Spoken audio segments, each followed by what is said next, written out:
প্ৰাসংগিক।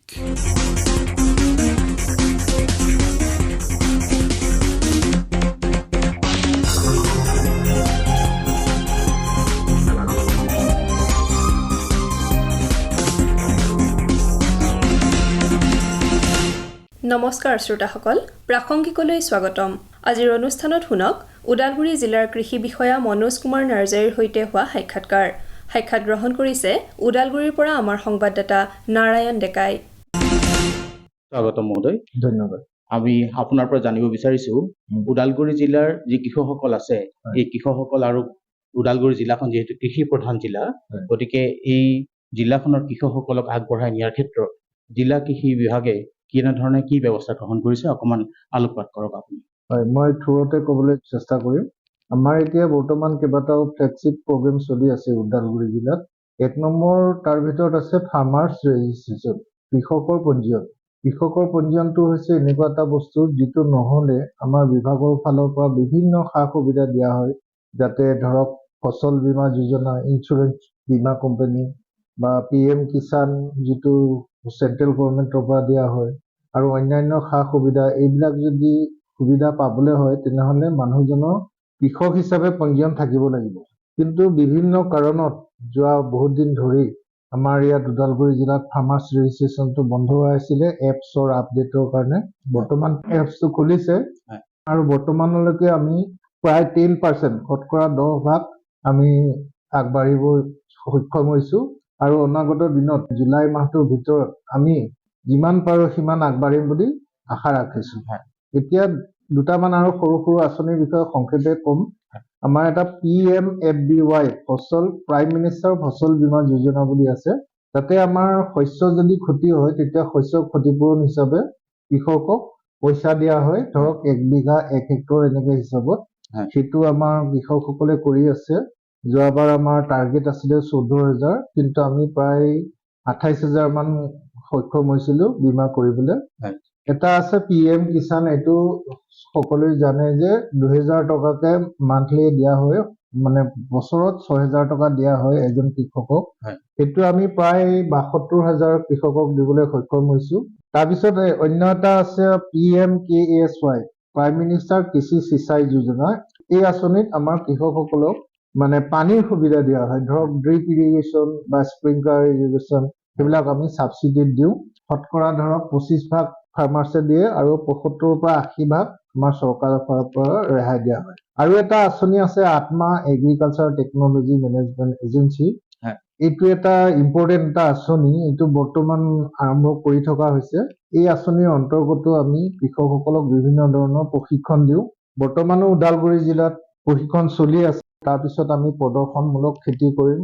এইটো কৃষি এগ্ৰিকালচাৰৰ লগতে এলাইডৰো দিয়া হয় প্ৰদৰ্শনমূলক খেতি। লগতে ফাৰ্মাৰ্ছসকলক এই আঁচনিৰ জৰিয়তে এক্সপ'জাৰ ভিজিট, অসমৰ বাহিৰত এক্সপ'জাৰ ভিজিটৰ কাৰণে নিয়াৰো ব্যৱস্থা আছে। এইবোৰ সকলো কৰা হ'ব। আৰু দুটামান কওঁ হৰ্টিকালচাৰ ক্ৰপৰ বিষয়ে। আমাৰ ওদালগুৰিটো বিখ্যাত হ'ল আমাৰ ড্ৰেগন ফ্ৰুইটৰ কাৰণে। আমাৰ ইয়াত ড্ৰেগন ফ্ৰুইটটো খুব টেষ্টি হয়।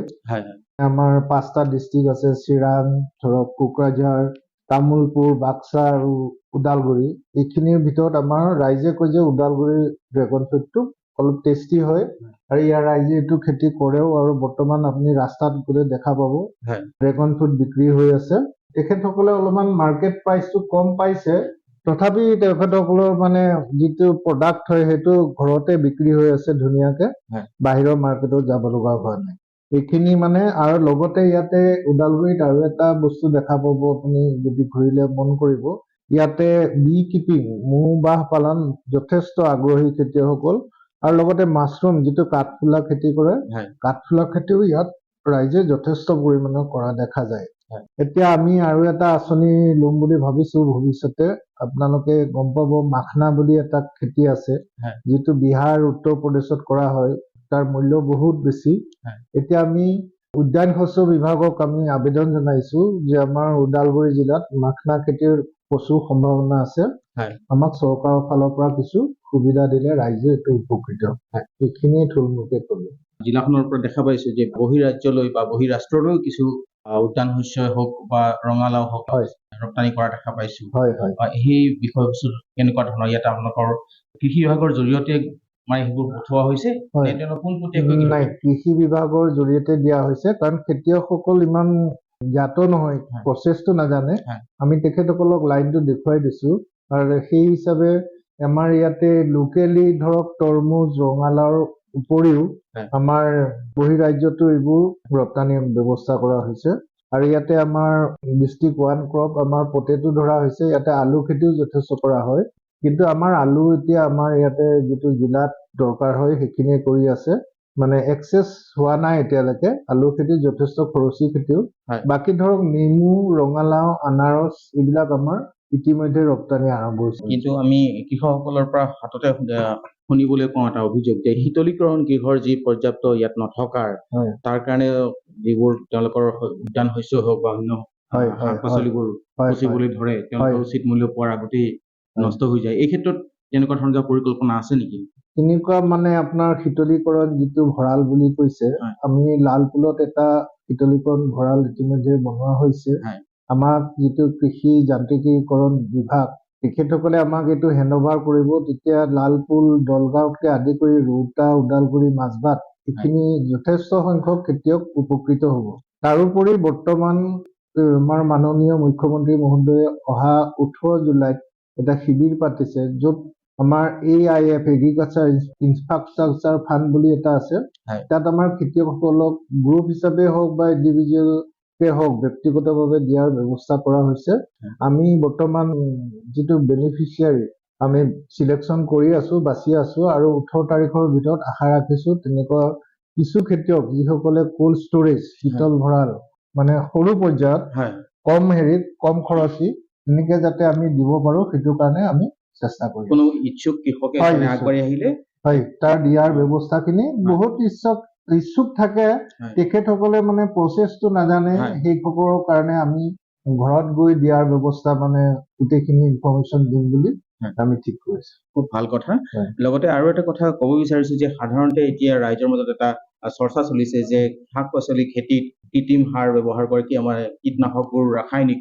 এই ক্ষেত্ৰত মানে যিটো আমাৰ কোৱা হয় যে অৰ্গেনিক শব্দটো আহিছে, যে অৰ্গেনিক প্ৰডাক্ট লাগে, এই ক্ষেত্ৰত কৃষকসকলক সজাগ কৰাৰ কাৰণে বিভাগে কেনেধৰণে ব্যৱস্থা গ্ৰহণ কৰিছে? আমি ইতিমধ্যে ফাৰ্টিলাইজাৰ এইটো এৱাৰনেছ কেম্পেইন আমাৰ গোটেই থ্ৰু আউট দ্য মান্থ, গোটেই মাহটো চলি থাকে। আৰু সৌভাগ্যক্ৰমে আমাৰ ওদালগুৰিৰ কৃষক ৰাইজে ৰাসায়নিক সাৰ খুব কম পৰিমাণেহে ব্যৱহাৰ কৰে। মানে ইয়াৰে বেছিভাগ খেতি আপুনি হয় অৰ্গেনিক ফাৰ্মিং, জৈৱিক, নাইবা প্ৰাকৃতিক উপায়েৰে কৰা। প্ৰাকৃতিক হ'ল আমাৰ যিটো পূৰ্বপুৰুষে কৰি আহিছিলে, ঠিক তেনেকুৱা ধৰণে কৰি অহা খেতি। সেইকাৰণে আমাৰ ইয়াত কোল্ড ষ্টৰেজ যিটো শীতলীকৰণ কৈছে আপুনি, বহুত বেছি মানে অভাৱ নহয়। কিয়? প্ৰাকৃতিক উপায় বা অৰ্গেনিক জৈৱিক উপায়ে খেতি কৰিলে তাৰ লংজিভিটি যিটো পটেঞ্চিয়েলিটি, আপুনি ৰাসায়নিকভাৱে কৰা খেতিটো যিমান দিন ৰাখিব নোৱাৰে, এইটো সিমান দিন তাতকে অলপ 2-3 দিন বেছিকে ৰাখিব পৰা যায়। আৰু ৰাইজৰো এইটো ধৰক গ্ৰহণ কৰিলে কোনো ধৰণৰ বেমাৰ আজাৰ কম হোৱা দেখা যায়। গতিকে আমি আশা ৰাখিছো ওদালগুৰি ৰাইজে মানে সীমিত যিটো বেলেঞ্চ ইউজ অফ ফাৰ্টিলাইজাৰ কৰিব। আৰু সেইকাৰণে আমি গোটেই থ্ৰু আউট দ্য মান্থ আমি আমাৰ ইয়াতে ষ্টাফ যদিও কম গাঁও লেভেলত পৰ্যায়ত, তথাপি আমি যিসকল আছে তেখেতসকলৰ থ্ৰুৱেদি আমি দৈনিক মানে এইটো বাৰ্তা দি আছো যে যিখিনি বেলেঞ্চ ইউজ সেইখিনিয়ে ফাৰ্টিলাইজাৰ কৰিব লাগে, তাৰ উপৰিঞ্চি আমি বাদ দিম। ধন্যবাদ। আজি আমি ইমান সময়ে ওদালগুৰি জিলা কৃষি বিষয়াৰ সৈতে আমি কথা পাতিলো। ওদালগুৰি জিলাৰ কৃষকসকলৰ এই আঁচনিসমূহৰ বিষয়ে আমাক অৱগত কৰিলে। আজি ইমানখিনি সময় দিয়াৰ বাবে আপোনাক আমাৰ তৰফৰ পৰা ধন্যবাদ জ্ঞাপন কৰিছো। ধন্যবাদ। ধন্যবাদ। প্ৰাসংগিক শুনিলে। আজিৰ অনুষ্ঠানত ওদালগুৰি জিলাৰ কৃষি বিষয়া মনোজ কুমাৰ নাৰ্জাৰীৰ সৈতে হোৱা সাক্ষাৎকাৰ শুনিলে। সাক্ষাৎ গ্ৰহণ কৰিলে ওদালগুৰিৰ পৰা আমাৰ সংবাদদাতা নাৰায়ণ ডেকাই। অনুষ্ঠানটিৰ প্ৰযোজনা আছিল আকাশবাণী গুৱাহাটীৰ আঞ্চলিক বাতৰি বিভাগৰ। সহযোগিতা আগবঢ়ালে অপূৰ্ব মালিয়ে। পৰৱৰ্তী প্ৰাসংগিক শুনিবলৈ পাব অহা সপ্তাহৰ আজিৰ এই একে সময়তে। নমস্কাৰ।